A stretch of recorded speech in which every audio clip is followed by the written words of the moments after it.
Hello my friends, γεια σας φίλοι, Gamon here.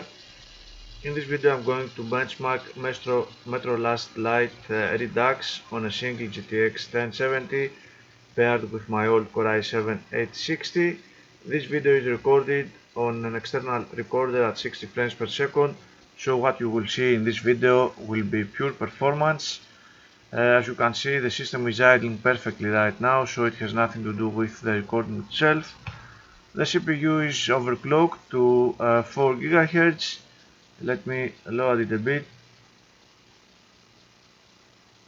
There we are.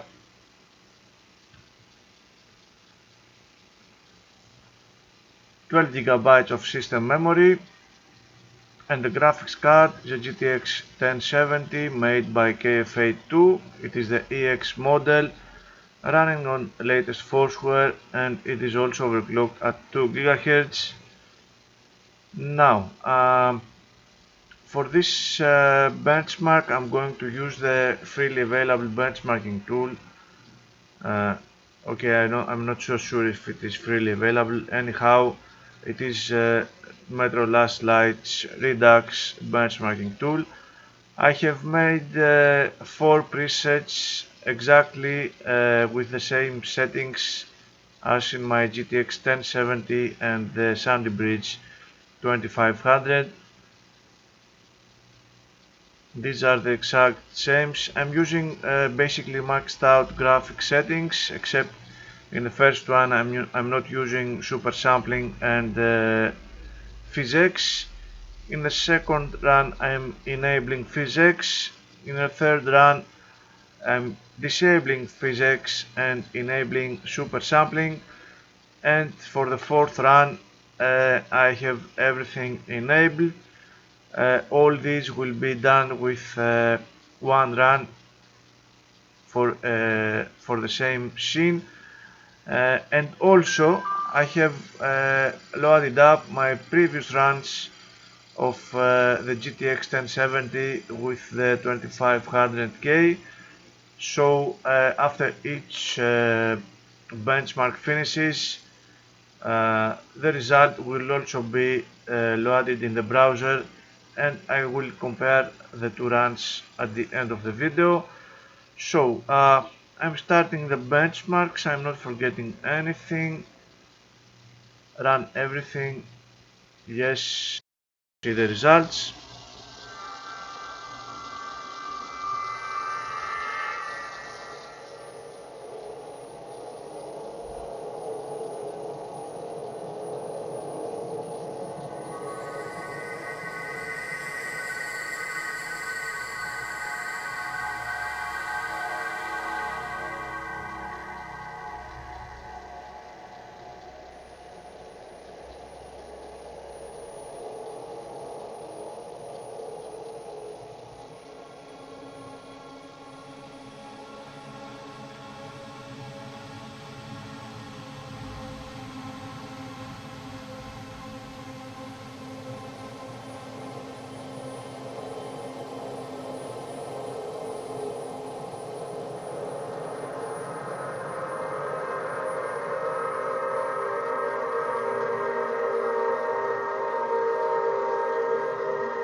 Okay, all the runs have finished.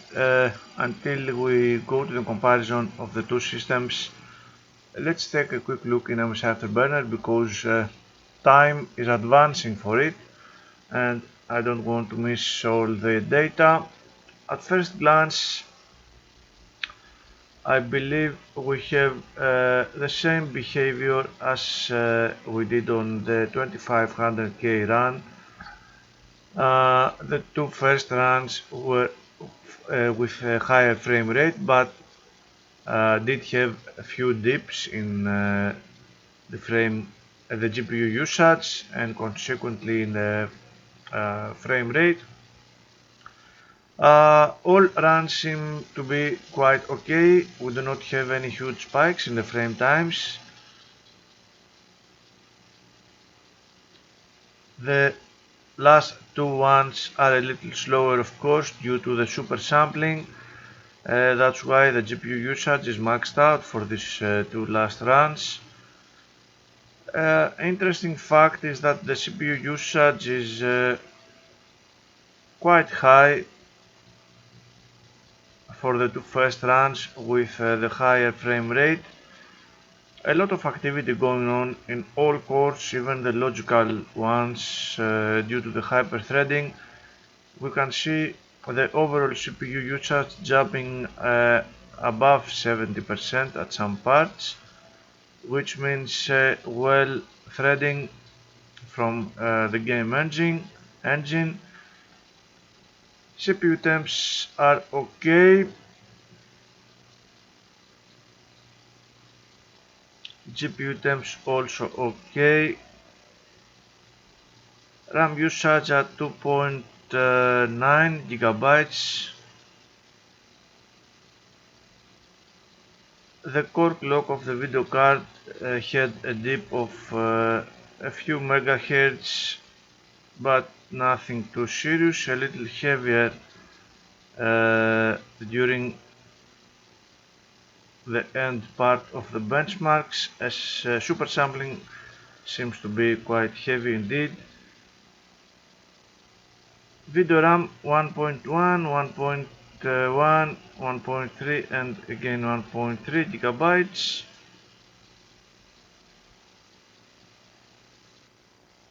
The voltage limit was reached during the three last runs. Very interesting. So let's go to the comparisons. I need to compare this one with the fifth one here. These two have the exact same settings, as you can see. So we have 135 frames per second for the Sandy Bridge, 131 for the Core i7-860, a significant drop for the minimum frame rate. The max frame rate is a little higher for the Core i7, but overall the Core i7 is a little slower. Now preset 1 with preset 1, let's see, the settings are exactly the same. Very good. We have 122 for the Core i5, 124 for the Core i7. Hyper-threading actually helped quite a bit here, and to tell you the truth, this is the only benchmark I have seen so far that actually produces a little better performance on the Core i7 compared to the Sandy Bridge Core i5 2500. Very interesting result. And for preset 2, and again here preset 2, the settings are exactly the same. 83 frames per second for the 2500, 80 frames per second for the Core i7, small difference. And lastly, for preset number 3, both settings the same. Again, the Sandy Bridge is a little faster at 82 frames per second compared to 79 for the Core i7. Not a big difference, but still a few frames faster. The Core i5 managed to score higher. In any case, this is the end of the video, my friends. So far, the Core i7-860 seems to perform quite well with the 1070. Stay tuned for more benchmarks coming up in the next days. Until then, take care and be good.